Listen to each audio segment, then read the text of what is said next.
ಅವರೇ ಇನ್ನೊಂದೇನೆಂದರೆ ಬಾಣಂತಿಗೆ ಸ್ನಾನ ಮಾಡಿಸೋದು ಅಂತ. ಅಂದರೆ ನಾರ್ಮಲ್ ಲೈಫಲ್ಲಿ ತುಂಬ ಬಿಸಿ ನೀರು ನಾವು ಸ್ನಾನ ಮಾಡೋದು ತಪ್ಪು ಅಂತ ಇದೆ. ಆದರೆ ಬಾಣಂತಿಯರಿಗೆ ಸುಡು ಸುಡು ಬಿಸಿ ನೀರು ಒಯ್ದುಬಿಟ್ಟು ಒಟ್ಟಿಗೆ ಹೋಗಿ ತಕ್ಷಣ ಅವರಿಗೆ ಬಟ್ಟೆ ಸುತ್ತಿ ಮಲಗಿಸೋ ಪ್ರಕ್ರಿಯೆನೂ ಇದೆ. ಅದು ಏನಕ್ಕೆ? ಯಾಕಂದರೆ ನಮಗೆ ಈ ಬಾಣಂತನೆ ಅಂದರೆ ಡೆಲಿವರಿ ಆದಮೇಲೆ ಬಾಣಂತಿಯಲ್ಲಿ ವಾತದೋಷ ಅನ್ನೋದು ತುಂಬಾ ಜಾಸ್ತಿ ಆಗಿರುತ್ತೆ. ಆ ವಾತದೋಷನ ಕಡಿಮೆ ಮಾಡಲಿಕ್ಕೆ ನಾವು ಆಯಿಲ್ ಮಸಾಜ್ ಕೂಡ ಮಾಡ್ತಾರೆ. ಎಣ್ಣೆ ಸ್ನಾನ ಅಂತಲೇ ಹೇಳ್ತಾರೆ. ಅದನ್ನು ಎಣ್ಣೆ ಹಚ್ಚಿಬಿಟ್ಟು ಬಾಣಂತಿಗೆ ಸ್ವಲ್ಪ ಆದಷ್ಟು ಮಸಾಜ್ ಮಾಡಿ ತುಂಬ ಬಿಸಿ ನೀರು ಹಾಕಿ ಅದೇ ಬ್ಲ್ಯಾಂಕೆಟ್ನ ರ್ಯಾಪ್ ಮಾಡಿ ಮಲಗಿಸೋದ್ರಿಂದ ಸ್ವಲ್ಪ ಸ್ವೆಟ್ ಆಗುತ್ತೆ ಬಾಡಿ. ಆ ಸ್ವೆಟ್ಟಿಂದ ವಾತ ಅನ್ನೋದು ಸ್ವಲ್ಪ ಕಡಿಮೆ ಆಗುತ್ತೆ. ಉಷ್ಣ ಗುಣದಿಂದ ವಾತ ಅನ್ನೋದು ಸ್ವಲ್ಪ ಕಡಿಮೆ ಆಗುತ್ತೆ. ಅದಕ್ಕೆ ಇದನ್ನು ಮಾಡಲೇಬೇಕು, ಒಳ್ಳೆಯದು ಮಾಡೋದ್ರಿಂದ. ಅದಕ್ಕೆ ಇನ್ನೂ ಕೆಲವು ಕಡೆ ಏನಂದರೆ ನಾವು ನಮ್ಮ ಫ್ಯಾಮಿಲೀಸ್ ಇವಾಗ ಅವಿಭಾಜ್ಯ ಕುಟುಂಬ ಅಂತ ಇಲ್ಲ, ಸಿಟಿ ಲೈಫಿಗೆ ಹೋಗ್ಕೊಂಡ್ಬಿಟ್ಟಿರ್ತೀವಿ, ಎಲ್ಲ ದೂರ ಇರ್ತಾರೆ. ಸೊ ಅವರ ಬಾಣಂತನ ಅವರೇ ಮಾಡ್ಕೊಳ್ಳುವಂತಹ ಅನಿವಾರ್ಯತೆಗಳು ಕೂಡ ತುಂಬ ಕಂಡೀಷನ್ ತುಂಬ ಒಳ್ಳೆಯದಲ್ಲ. ಅದು ಯಾರನ್ನಾದ್ರೂ ಕರ್ಸ್ಕೊಳ್ಬೇಕು. ಅಟ್ಲೀಸ್ಟ್ ಯಾರಾದರೂ ಮೇಡ್ನ ಸರ್ವೆಂಟ್ನ ಅವ್ರು ಇಟ್ಕೊಂಡ್ರೂ ಪರವಾಗಿಲ್ಲ, ಎಕ್ಸ್ಟ್ರಾ ಸ್ವಲ್ಪ ದುಡ್ಡು ಖರ್ಚಾದ್ರೇನು. ಯಾಕಂದರೆ ಆ ಟೈಮಲ್ಲಿ ಅವ್ರು ಸರಿಗೆ ಅವ್ರನ್ನ ಕೇರ್ಫುಲ್ಲಾಗಿ ನೋಡ್ಕೊಳ್ದಿದ್ರೆ ಮುಂದೆ ತುಂಬ ತೊಂದರೆಗಳಾಗುತ್ತೆ. ಆಗ ಏನೂ ಮಾಡಲಿಕ್ಕಾಗಲ್ಲ. ನಾವು ಆ ಟೈಮಲ್ಲಿ ಮಾಡಿರೋಂಥ ತಪ್ಪು ನಾವು ಮುಂದೆ ಅವ್ರು ಅನುಭವಿಸ್ಬೇಕಾಗತ್ತೆ. ಆ ಟೈಮಲ್ಲಿ ಆಮೇಲೆ ಲೀವ್ ಕೂಡ 1.5 ಮಂತ್ ತೊಗೊಂಡು ಯಾರನ್ನಾದರೂ ಅಟ್ಲೀಸ್ಟ್ ಸರ್ವೆಂಟ್ನ ಇಟ್ಕೊಂಡು ಆ ಪರಿಚರಣೆಗಳು ಮಾಡಿಕೊಂಡ್ರೆ ಅವ್ರಿಗೆ ತುಂಬಾ ಒಳ್ಳೆಯದು. ಓಕೆ. ಇನ್ನೊಂದೇನೆಂದರೆ ಆ ಸಂದರ್ಭದಲ್ಲಿ ಈ ಒಂದು 1.5 ತಿಂಗಳ ಸಂದರ್ಭದಲ್ಲಿ ತುಂಬ ವೀಕ್ ಇರ್ತಾರೆ. ಪ್ರೆಗ್ನೆನ್ಸಿ ಆದ ನಂತರ ತುಂಬ ವೀಕ್ ಇರ್ತಾರೆ. ಸೊ ಆ ವೀಕ್ನೆಸ್ನ ಯಾವ ರೀತಿ ಕಳ್ಕೋಬೇಕು ಅವರು? ಅದೇ ಒಂದು ಆಹಾರದಲ್ಲೇ ತುಂಬ ಪೋಷಣೆ ಇರುವಂಥ ಆಹಾರ ತಗೊಳ್ಬೇಕು. ಪ್ಲಸ್ ಯಾಕಂದರೆ ಯಾವುದೇ ರೀತಿಯಾದಂಥ ಔಷಧಿಗಳು ಅದಕ್ಕೆ ನೆಸೆಸಿಟಿ ಇಲ್ಲ. ರೆಸ್ಟ್ ಏನಿದೆಯಲ್ವ ಅದಕ್ಕೇ 1.5 ಮಂತ್ ಮಿನಿಮಮ್ ನಾವು ಹೇಳ್ತಾ ಇದ್ದು. 4 to 6 ಮಂತ್ಸ್ ತೊಗೊಂಡ್ರೆ ತುಂಬಾ ಒಳ್ಳೆಯದು. ಆದಷ್ಟು ಕಡಿಮೆ ಕೆಲಸ ಮಾಡಿ ರೆಸ್ಟಲ್ಲೇ ಇರಬೇಕು. ಅಂದರೆ ಕೆಲಸ ಮಾಡಿದರೆ ಆ ಟೈಮಲ್ಲಿ ಒಳ್ಳೆಯದು ಅಂತಲ್ಲ, ಬಟ್ ಈಗ ಒಬ್ಬರೇ ನ್ಯೂಕ್ಲಿಯರ್ ಫ್ಯಾಮಿಲೀಸ್ ಇರೋದ್ರಿಂದ ಅವರೇ ಮಾಡಬೇಕಾಗತ್ತೆ. ಅಟ್ಲೀಸ್ಟ್ 15 days ಆದಮೇಲೆ ದೇ ಸ್ಟಾರ್ಟ್ ಡೂಯಿಂಗ್. ಆದಷ್ಟು ರೆಸ್ಟ್ ತೊಗೊಂಡು ಚೆನ್ನಾಗಿರೋ ಪೋಷಕಾಂಶ ಅಂತ ಇರೋಂಥ ಆಹಾರನ ತೊಗೊಂಡು ಅವರು ತಮ್ಮನ್ನು ಆರೈಕೆ ಮಾಡಿಕೊಂಡ್ರೆ ತುಂಬಾ ಒಳ್ಳೆಯದು. ಆ ಟೈಮಲ್ಲಿ ಅಟ್ಲೀಸ್ಟ್ ಹಸ್ಬೆಂಡ್ ಕಾಂಪ್ರಮೈಸ್ ಆಗಬೇಕು ಆ ಟೈಮಲ್ಲಿ. ಈ ಬಾಣಂತನ ಸಂದರ್ಭದಲ್ಲಿ ಆಯುರ್ವೇದಿಕಲ್ಲಿ ಯಾವ ರೀತಿ ಥೆರಪೀಸ್ ಇದೆ ಅವರ ಬಾಡಿಯನ್ನು ಆರೋಗ್ಯವಾಗಿಡೋದಕ್ಕೆ? ಈಗ ಫಸ್ಟ್ ಡೆಲಿವರಿ ಆದ ತಕ್ಷಣವೇ ನಾರ್ಮಲ್ ಡೆಲಿವರಿ ಆದರೆ ವಿಜಯನ ಅಂದರೆ ಜನನಾಂಗ ತುಂಬ ಲ್ಯಾಕ್ಸ್ ಆಗಿರ್ತದೆ. ತುಂಬ ಬೇಬಿ ಅದರಿಂದ ಹೊರಗೆ ಬಂದಿದ್ದರಿಂದ ಅದ್ರ ಸೈಜ್ ಸ್ವಲ್ಪ ದೊಡ್ಡದಾಗಿರುತ್ತೆ. ಅಲ್ಲಿರೋ ಮಸಲ್ಸ್ ಎಲ್ಲ ತುಂಬಾ ಲೂಸ್ ಆಗಿರುತ್ತೆ. ಸೊ ಅದನ್ನು ಸ್ವಲ್ಪ ಟೈಟಾಗಿ ಮಾಡ್ಕೊಳ್ಳಿಕ್ಕೆ ಡಿಫ್ರೆಂಟ್ ತೈಲಗಳಿದೆ. ಆ ತೈಲದಲ್ಲಿ ಡಿಪ್ ಮಾಡಿರುವಂತಹ ಈ ಕಾಟನ್ನ ಅಂದರೆ ಸೈಜ್ ದೊಡ್ಡದಾಗಿರೋ ಸೈಜ್ ತೊಗೋಬೇಕು. ಯಾಕಂದರೆ ಒಳಗಡೆ ಹೋದರೆ ಮತ್ತೆ ಅದು ಅಲ್ಲೇ ರಿಟೇನ್ ಆದರೆ ತುಂಬ ಇನ್ಫೆಕ್ಷನ್ಸ್ ಆಗುತ್ತೆ. ತುಂಬ ದೊಡ್ಡದಾಗಿರೋ ಪೀಸ್ನ ಕಾಟನ್ ತೊಗೊಂಡು ಆ ತೈಲನ ಡಿಪ್ ಮಾಡಿಬಿಟ್ಟು ಅಲ್ಲಿ ಇಟ್ಕೊಂಡ್ರೆ ಅವರಿಗೆ ಕೆಲವೊಂದು 1 ಮಂತ್ ಡೈಲಿ ಇಟ್ಕೊಂಡ್ರೆ ಮಿನಿಮಮ್ 2 hours per day ಅದು ಅವರಿಗೆ ಲ್ಯಾಕ್ಸ್ ಆಗಿರೋಂಥ ವೆಜೈನನ್ನು ಸ್ವಲ್ಪ ಟೈಟ್ ಮಾಡಲಿಕ್ಕೆ ಹೆಲ್ಪ್ ಮಾಡುತ್ತೆ. ಅದರ ಜೊತೆ ಈ ಅಬ್ಡಮನ್ ಇನ್ನು ಹೊಟ್ಟೆ ಉಳ್ಕೊಂಡಿರುತ್ತೆ ತುಂಬ ಜನಕ್ಕೆ, ಅದು ಕೂಡ ಇಮಿಡಿಯೇಟಾಗಿ ಒಂದು ಕಣಫಲ ಅಂತ ಬರುತ್ತೆ. ಇದನ್ನು ಡ್ರಗ್ನ ಬಟರ್ ಮಿಲ್ಕ್ ಅಂದರೆ ಮಜ್ಜಿಗೆ ಜೊತೆ ಮಿಕ್ಸ್ ಮಾಡಿ ಅಲ್ಲಿ ಹಚ್ಚೋದ್ರಿಂದ ಡಯಾಮೀಟರ್ ಆಫ್ ಅಬ್ಡಮನ್ ಕೂಡ ಸ್ವಲ್ಪ ಕಡಿಮೆ ಆಗುತ್ತೆ. ಅದರ ಜೊತೆ ತುಂಬ ಇಂಪಾರ್ಟೆಂಟ್ ಆಗಿರುವಂತಹ ಕೆಲವು ಇದನ್ನೇ ಇದೆ, ಟ್ರೀಟ್ಮೆಂಟ್ಗಳೇ ಇದೆ.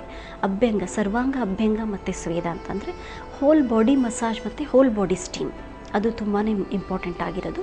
ಯಾಕಂದರೆ ಫುಲ್ ಈ ಅಬ್ಡಮ್ನಲ್ ಏರಿಯಾದಲ್ಲಿ ಇರೋಂಥ ಎಲ್ಲ ಮಸಲ್ಗಳು ಓವರ್ ಸ್ಟ್ರೆಚ್ ಆಗಿರುತ್ತೆ ಪ್ರೆಗ್ನೆನ್ಸಿಲಿ.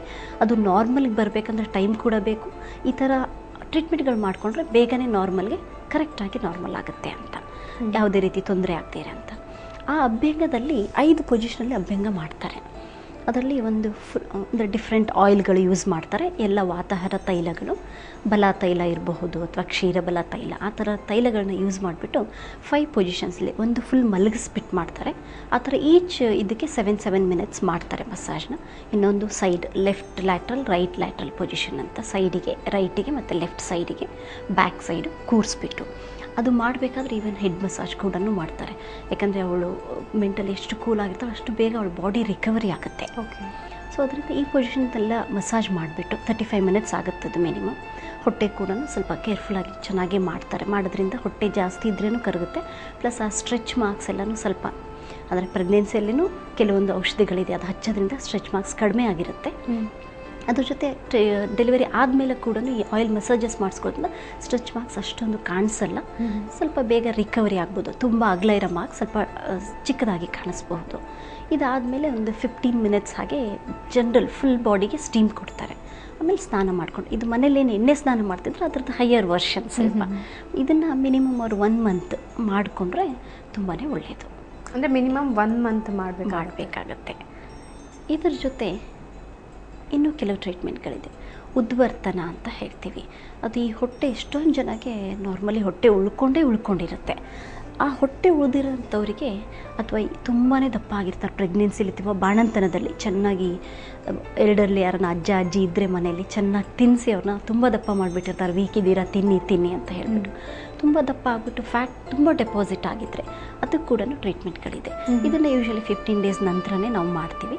ಉದ್ವರ್ತನ ಅಂದರೆ ಈ ಪೌಡರ್ ಮಸಾಜ್ ಅಂತ ಹೇಳ್ತೀವಿ.